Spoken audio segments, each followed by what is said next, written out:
So back in middle school, I did something really, really cringy, really stupid, and it destroyed my reputation. I didn't really care that much about reputation. I cared about it a little bit, but I only care about it when it's affecting my friends. So this cringy thing I did was attempt to ask a girl out, or just attempt to talk to a girl in front of was it 40 or 60 people? It was a band class. There was a lot of people.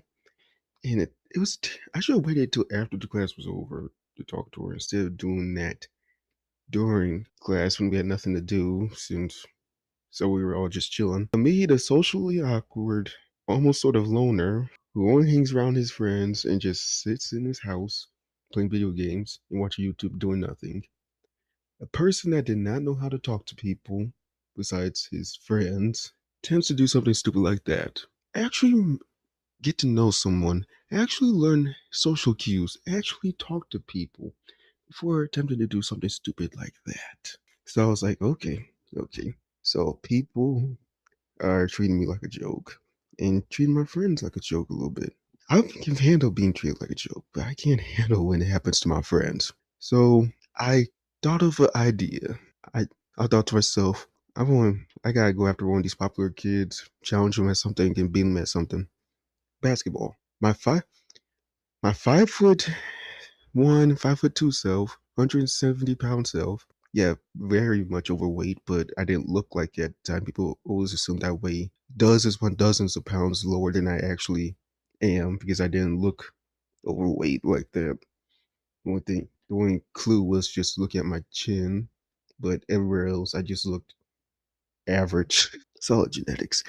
But anyways, I decided to challenge one of the most popular kids in the entire school and the entire grade to one-on-one basketball. He was about a foot taller than me, but I weighed way more than he did. I think I weighed 20 or 30 pounds heavier than he did. So big weight difference. He was slightly faster than me, but not that. But since he had longer legs, he had to take longer strides for each step, which makes it easier for him to just speed to the rim, but he does have that much room to it made it much harder for him to change direction and maneuver. But anyways, it was months of build up after that disaster that I did in band class. It was months of build up. So we were playing indoors basketballs on teams because we had to because it was during the winter time. So I was challenging him, trash talking him, just winding him up. Then in months and months of build up, when the snow started clearing, started dying down. I think it was April or May. We finally accepted the challenge and we decided to go at it one on one in basketball. I took the early lead because I made some crazy shots. I made multiple contested shots and I just drove to the rim and just used my size, my weight against him. I didn't really use it that well. All I did was just run towards the rim and he tries to use his length to block my shot, and then I just push him off a bit since I weigh way more than he did, and score some simple layups and some a lot of mid range shots, a lot of contested jumpers. I couldn't land. I was landing threes, and it was two since it was a game of one on twos, one on one. I was landing a lot of twos. I'm an inconsistent, hot and cold streaky shooter at basketball. So some of them were going in, some of them were going out. Sometimes I go 0 for 10, sometimes I go 5 for 5 when shooting outside the paint. So I took the early lead. I had a 4-0 lead. Then I missed. Then he started making a comeback. I think he was 4-2 or 4-3, but then he missed. Because the guy, he was way longer than me, but since he lacked the size, he can't body me on the inside. So he was missing some layups, and his shot wasn't hitting that day. And the guy couldn't go to his left. I didn't. I wasn't. My basketball IQ sucked at the time. Mine is just average now, but I didn't think of making him go left. But only thing I noticed is that he struggles to go to his left. I didn't know how to make him go to his left, but somehow I did, and he was missing shots. And when I got ball back, I drained about two pointers in a row, and the whole grade, well, just boys, was gathered around watching this in the background, screaming in shock.